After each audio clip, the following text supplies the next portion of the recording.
we had this it's a computer-generated whatever thing. I always leave a little bit of extra as far as intros go. Okay.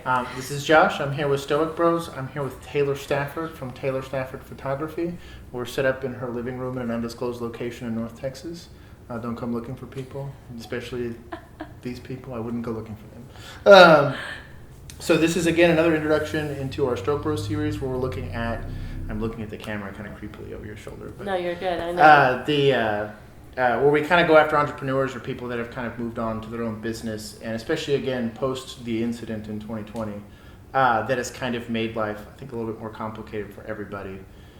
This series is an introduction to people and their personal journeys into kind of getting into that. Taylor was nice enough, I can say hi to the camera, to the Stoic fan, that she was nice enough to come sit with me here. Specifically, and I sought her out, she did not ask for this, I sought her out specifically. You were not a photographer, you weren't born into this. What did you do before you were in photography? I played basketball my entire life since 4th grade. And I thought, well, this is what I'm good at as a player, so let me try to be a coach at it.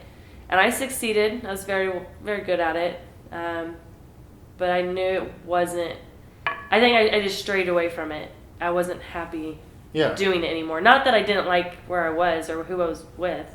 It just didn't give me that joy, I guess. So I guess what's the difference in between, it's just an interesting question that I like about this. What's the difference between coaching or playing and coaching? Or like that day-to-day inexperience from playing to coaching? You're going to cut this part out. No, you're fine. No, you're good. You're good. No, just like an honest. As a well, I don't know, because I'm not the kind of player that plays, the kinds of players that are out there nowadays, I'm not like them, nor were any of the girls I played with. We weren't raised in this kind of generation, obviously. When I played, I thought like a coach, and I played like a coach. Describe that. That's what I know what you mean by it, but I kind of want to hear it. I want to hear it out of your mouth. So playing like a coach is, I'm okay with not taking the last shot or taking a wide open shot, even though I know my percentage has a better chance than somebody else. Sure. I care more about winning than I do self-glory. And that's where I think a lot of the coaching that's the coaching aspect. But I'll pass up a wide open 3 or a pull-up jump shot for a wide open layup for somebody all day, that, probably misses 5 out of 10 times, but and I make 5 out of 10, that's a great job. Yeah, that's actually pretty good. From the field, 50% from the field is a good That's awesome. Yeah. But, where I was shooting, I shot 66% in college. Sure. So I was passing up a great shot for an even better shot. This gets into something, and this is why I asked you this question specifically. So there is what I would consider like community mentality, and then there's individual mentality. And this is something that I think, and we can you'll probably experience this in photography. We've experienced this in multimedia stuff, is that there is a very big push towards, do you want to be rich? Do you want to be whatever? It's this very, almost every, that's what I mean. And it's not that you shouldn't want good things for yourself, but that part of getting good things for yourself is involving other people. Yes, 100%. And so it's kind of why, and basketball is an interesting transition into photography, is that experiencing that difference. And again, you and I come from the very same generation that there was a difference in between. There was a lot. Every single show we watched was a group of people doing stuff. Yes. If you really look at was it the Magic School Bus and all that kind of stuff? It was even the Power Rangers. It was a group of people doing stuff. Yep. And it was interesting because that pulls away from the idea of an individual superhero.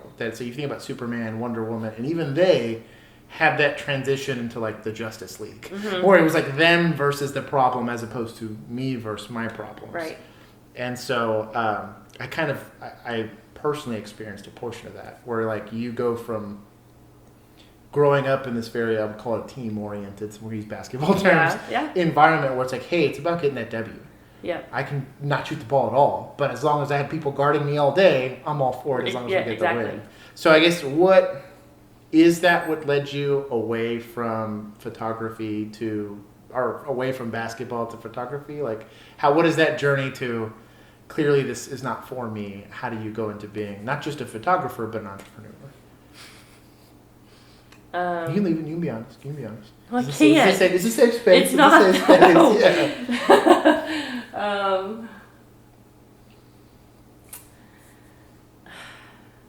I'm trying to think of my words. No, you're good. You're good. You're good. Because I know a lot of my hardest people will watch this. I'm gonna take a strong sip.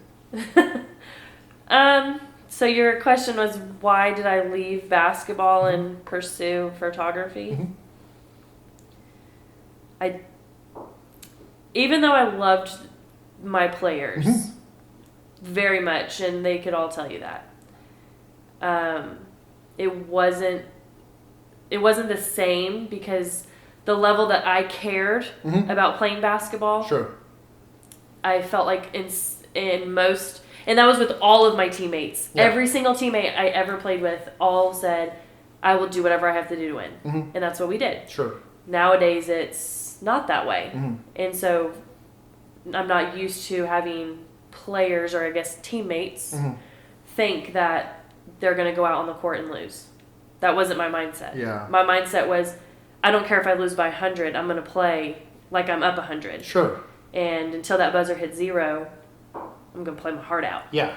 So where it transfers over to photography, I'm the same way. When I put my timer on, I'm going to pretend like it's the first quarter. And when that timer goes off, I'm going to say, if I don't feel like I got the best shots, it's overtime. Sure.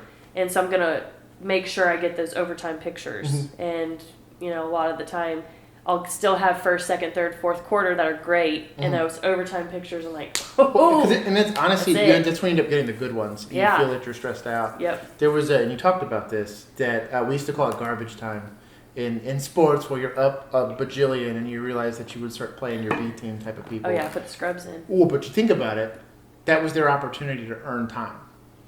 And so as an entrepreneur, and this is pretty interesting, every single time you get a client, and this is something that I've even experienced when you're kind of interacting with people, and like the time I do have with you is very precious and very limited. Yes. And I'll bring it back to basketball. When I was a coach, I had to do practice times, and I had to write my own practices, and I had to very carefully pick what I was going to do in each practice, which gave me a time slot. And so from, this time to this time, we were doing this drill. And the same thing applies with photography. If I'm doing an hour-long session, and normally I allow 2 outfits for an hour-long session. If it's 3 hours, or if it's an hour but 3 outfits, then I'm going to delegate my time and say, okay, this is what I'm going to cut each time in half, or each time, so they can change. So an hour-long session is two outfits. So at the 25-minute mark, I will say, okay, you gotta get it go out. get changed, and I'll give them 5 minutes. So it comes back to basketball, where that's my 5-minute window. And as I'm doing that, I'm thinking of all of these other, okay, what pose did I not use? What poses did I use? Okay, let me think of it this way. So that's kind of how I incorporate. Where'd you learn all that? Where did I learn it? Yeah. On online courses. Yeah. I invested in myself. My husband allowed me to. He was amazing, and I'm getting goosebumps. But he supports me, and he said, I want you, if this is what you want to do, I want to support you 100%. So I invested in myself. I invested in a great full frame camera, and a great lens, 2 great lenses, and That's programs. Expensive. That's very expensive. They're so expensive. Oh my gosh, they're so expensive. But yeah, I invested in myself, and I dove into courses in free YouTube. The YouTube videos they have on photography. Do you want to give a shout out to a YouTube channel? Stafford. No. I mean, where you actually Peter learning? McKinnon. Peter McKinnon. Yeah. Oh my gosh, I learned so much from him. The course I take is Brittany Bruce and Katie Rogers and Naomi Duncan. They're who I watch, and those are the courses I'm enrolled in. Is Brittany Bruce's mastermind, and I'm trying to become a mastermind and go to her academy retreats, and that way, the more knowledge I have, the better the better pictures my clients get. Well, and that's especially specifically with photography, videography, and stuff like this, and eventually we'll get to portraiture, which I think is a whole other kind of nutshell there. But even if you can see it online, again, if I live somewhere here in this area, I don't have Peter McKinnon down the street. Right. And you're trying to bring that level of professionalism, or that level of, I guess, industry know-how to these people that want it for weddings or, events, or again, even if it's just, hey, for posterity, I'd like to have a family picture or whatever, photography. Right. Do you do just specifically like for people, I guess, just like for poses, or are you looking into doing businesses? What is your business model for photography? So I do a lot of lifestyle photography. That's my main thing. What's lifestyle photography? Lifestyle. I don't know. I legitimately don't know. Okay, and that's fine. Lifestyle photography is just kind of like a family photo or family pictures outside, or business headshots that are casual, that are walking down, a street. I like that. And not having like the school, when you go to take school pictures, you're not having that clean, classic background behind you. The like pastel background. Right, yeah. You don't have that. You have a genuine picture of who you really are. Once I conquered that, so I conquered my ASO, I conquered my aperture, and I conquered my shutter speed.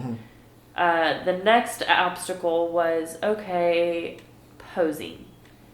And that's underserved. I was talking to someone that did fitness modeling, and there's like an entire school for posing. It's like a deal for that. So I'd say you talk about that. That's posing.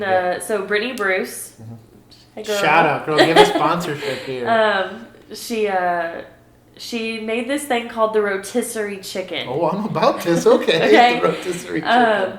And I'm not taking credit for this at all. It is all 100% Brittany Bruce. She calls it the rotisserie chicken, and it's angles. So you have your 0 angle, then you have your 45-degree angle, and it's where you're putting your body, your feet, your arms, your head, your everything. Everything can be, your hands, everything can be a rotisserie chicken. So you find out your base, which is, let's say it's 45-degree angle. Sure. And then you start your way up. So you found your feet, then you go to your arms and hands, and then you go to your head. And then expression. So those are kind of like the 5 steps. And then you can go from 45-degree angle to 90-degree angle. Yeah. To, what is it, the next one, like 130? It's 130, 130, and then 180. And so she calls it the rotisserie chicken because you can literally do a different angle in a whole bunch of different poses, 5-step poses within the rotisserie chicken. I like it. And it's the coolest thing I've ever learned. And it's completely changed my pictures. And that's just posing. That has nothing to do with the camera. Oh my gosh. Nothing to do with lighting. Yeah. You could have the exact same rig and the exact same education. Yes. But no squat about posing. Yep. And when someone says, "Hey, I want to look good on camera," you're like, okay. You came to me to take pictures, not to make you look good. Right. Yeah, and the one other thing that I really learned was my expression. So if I want more of like a softer look, I'm going to talk to you real calm, real quiet, and you're going to kind of be like, oh, okay. And you're going to be a soft lip. I also learned this from Brittany Bruce. But if I want to talk like, oh my gosh, you're going to be like, that is so cool. So you have like a more energetic. Yes. I got you. Okay. So and it scales, and I never knew that. I've always been up here, and I've been wanting the soft pictures, but still talking up here. Sure. And I wasn't conquering that until her academy, and I said, oh, that makes a lot more sense. So, but those are the biggest things that I've my biggest hurdles. So. Which and that's fieldcraft. That's actually knowing how to. Let's say you had unlimited money, you can buy anything that you want, but ultimately it's like, derp. How do I do this? Right. You can have an entire surgery room, but you don't have the education or the know-how or anything to actually cut into somebody. And I think that's underserved. And I think a lot of people think, well, you're just taking a picture.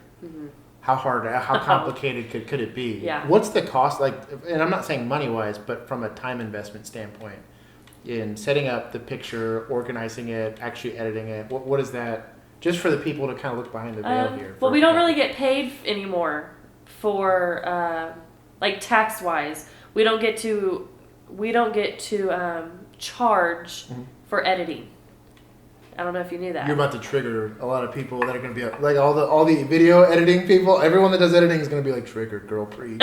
Well, I'm just we can't charge that anymore. They say that is not taxable. Because that's not a service. Really? Your service is taking the picture.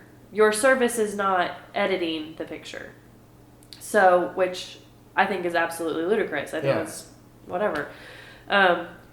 So you said break it down. Mm-hmm. So, and this is where I get really upset, and I'll be honest, where I get a lot of people say, "Oh, you're too expensive." Mm-hmm.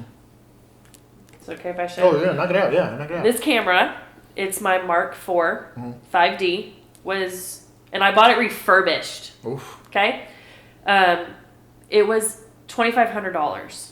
If I would have bought it for the body, that is just for the body. Oof. If I would have bought it brand new, it would have been $3,200. This lens, I bought also refurbished, because if I would have bought it brand new, it would have been $2,800. I bought it for $1,200, $1,300. This is as much as my very used truck. Already, you're already getting to what my truck costs. And that doesn't account for batteries. It doesn't account for the different kinds of lenses I have. Mm-hmm. I have a 35 millimeter 1.4. Yeah. I have an 85 millimeter 1.4. These are, again, multiple hundreds of dollars per. Thousands of dollars. Correct. Lighting is, $500 here, $500 there. And then to make all of that to make you look good, I have to get all of that. Mm-hmm. And then if I want to make it really creative, I have to buy props. Mm-hmm.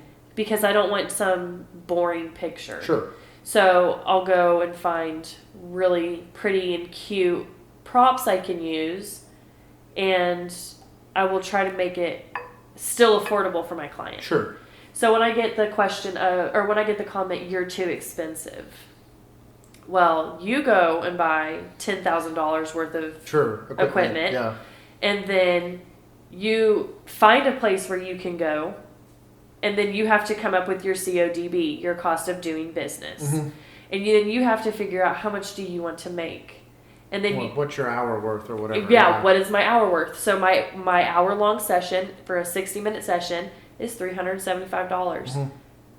That's nothing compared to a lot of my friends. They're up all the way up at $700. Oh, sure, yeah. Oh, I've seen it, and again, depending on what your your social currency is. Again, if you're in a super high demand, if you're allowed to say no to people, the price goes. I've seen it. Yes. Thousands of dollars an hour. Yeah. And so that's kind of breaking it down. So I've had a lot of people say, "Why do you charge so much?" Mm-hmm. Thank you for giving me the respect to ask why am I charging. Sure. Because once I break it down, it makes more sense. They book. Mm-hmm. And they say, "I guess I never realized how important it was and how much you have to do." Mm-hmm. And I can't even put in the editing because that doesn't get taxed. Or it gets taxed, but I can't say it. I cannot put that on an invoice as XYZ. Right. Yeah. So XYZ is all from me driving to the shoot, taking the 60-minute shoot, and then driving home. Yeah. That's all I get credited for. I don't get, like if I do 1,000 pictures for my wedding, I don't get that 2 weeks of pay. I don't get to charge that. I don't get that. Website? Yeah. Server space? Yep. Print. Was it Gmail stuff, prints, all that? Oh, yeah, that'd be fun. And action. I think a big, and we actually talked, when we talked to Juan, he talked a lot about this, that a lot of people think, well, I can go pull out my cell phone and I can take this picture myself. Or I can go buy, whatever, a Polaroid camera or whatever and take this picture myself. Right. The difference in between professional level picture taking or photography or portraiture, and this is kind of where I was liking this conversation to go, was there's taking a picture, there's doing it for the gram, and then there's like portraiture, which is kind of, and you kind of touched on that. You talked about what this person's interested in, what their personality's like, what they're passionate about, and they're trying to capture this in, I guess, picture form. And we take video and pictures for granted now because anybody with a phone can kind of do it. What's, I guess if you want to have style, my wife writes, and she talked about voice a lot. Mm-hmm. Voice is very unique to the writer because literally just the way you speak in your imagination, and then how you make that articulate or readable to somebody else. And as a photographer, you're going to have some semblance of this, but like what was that, figuring out what your style was, or figuring out what kind of turned you on to, I guess, photography as a whole? What was that like for you? So editing style. Mm-hmm. Yeah, that's another thing too. when we got married, my husband and I got married, I always gravitated towards the dark and moody look. So when I was looking for a photographer, Julia Ponce, I got you, girl. How about you, girl? She will forever be my photographer. Yeah. Because of the way she edits and the candid pictures that she grabs of my husband and I. But so back to when I was looking for a wedding photographer, I wanted someone that was going to be fun and that was going to edit dark and moody. And so for a while, I thought I wanted to be dark and moody. But then I started noticing a lot of the photographers around me are dark and moody. Yeah. How am I going to set myself apart from them? How can I level up to her? Because she's been doing this longer than I have. I'm not even at a year yet, and she's at like 2 or 3, and she's already fantastic. How can I level up? Well, I started watching Brittany Bruce, and she is a true to color, true tone, light and airy. And I said, I have none of that around me. And there's your niche. Yeah. There it was. And at first I said, I don't know if I like this. But the more and more I started editing that way, true to color, I said, wow, this is beautiful. This truly captures skin tone, lip color, which is so big that people don't think about lip color. Yeah. And that's just kind of how I found my editing style was I want to be true to color. I want to be true to who they are. Yeah. I don't want to put on this facade. And I know that's probably going to hurt my business because that's what social media is. It's a facade. I have to look better than everybody. But I try to make everything true and real. So how can I do that? And I finally found my signature edit, and I have tons of photographers say, oh my gosh, what preset did you use? Oh, it's Taylor Stafford Photography signature preset. Yeah, I like it. Yeah. You know, that's what sets me apart now is my editing style and the love that I capture between my clients. Sure. So. And that's a relationship. That's an interesting... 100%. There was something there's the old adage about mechanics, and that there's a very contentious relationship between people and mechanics because they don't understand what they do. Right. And typically, if you're going to change a transmission, I'm sorry, it's not going to be $50. Yeah. I'm not making you a loaf of bread. I'm mechanically changing something that you trust to get you to work and back every day. Yeah. That's going to be moving at thousands of RPMs. It's kind of the same thing with, again, you talk about the relationship that I'm sorry, the price of entry for me to be as competent as I am and to be able to provide what I am for you, it's a little expensive, but another portion of that is a relationship. And we talked about this the other day about I would pay almost double for someone I trust. Yes. Versus, at that point, it doesn't even make me mad. The value in it to me was that relationship. Yep. And I think that's a huge, I'm glad you touched on that. Oh, yeah. Because I think that's a really underserved, people think I did something, so I deserve my pay for it. Because I worked. Yeah. I moved, I got up, moved myself and did something. You owe me money.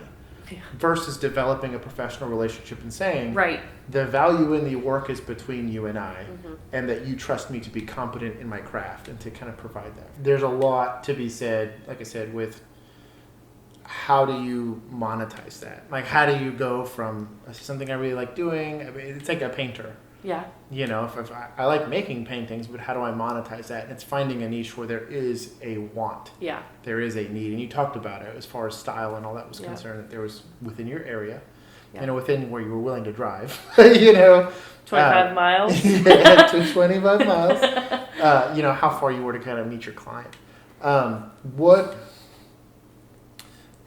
this is kind of a broad question, so if you bomb it or I bomb it or whatever, it doesn't matter. But what do you like about photography, and why do you keep doing it, or why do you want to keep doing it? I'm glad you asked me this question.